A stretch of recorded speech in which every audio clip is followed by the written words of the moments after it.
యాదగిరిగుట్టలో field అసిస్టెంట్ల ఆత్మీయ సమ్మేళనంలో ప్రభుత్వ whip MLA Birla Ailayya పాల్గొన్నారు. ఈ సందర్భంగా ఆయన మాట్లాడుతూ గ్రామీణ అభివృద్ధిలో ఫీల్డ్ అసిస్టెంట్ల పాత్ర కీలకమని, ఉపాధి హామీ పథకం ద్వారా గ్రామంలో మౌలిక వసతులు మెరుగుపడుతున్నాయని తెలిపారు. ప్రభుత్వ విధానాలను ప్రజలకు చేరవేసే వారధులుగా ఫీల్డ్ అసిస్టెంట్ పారదర్శకంగా పనిచేయాలని సూచించారు. కార్మిక కర్షక కష్టజీవులందరికీ మేడే శుభాకాంక్షలు తెలియజేస్తూ, ఏదైతే 2020 ఆనాటి యూపీఏ ప్రభుత్వం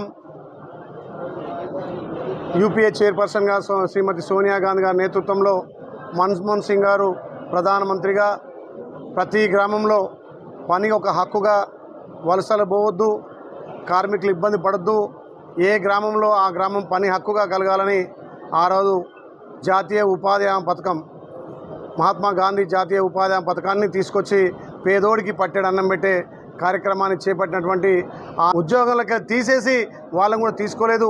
వీటన్నిటి మీద వాళ్ళ న్యాయమైన డిమాండ్లు ఈ ప్రజాప్రభుత్వం తీరుస్తుందని చెప్పి వాళ్ళకు ఒక హామీ ఇచ్చి ఇలా స్వాతి నక్షత్రం యాదగిరిగుట్ట స్వామి వారి సన్నిధిలో యాదాద్రి భువనగిరి జిల్లాకు సంబంధించి, అదేవిధంగా మిగతా జిల్లాలకు సంబంధించి అధ్యక్షులు కూడా ఈ సమావేశంలో పాల్గొన్నారు.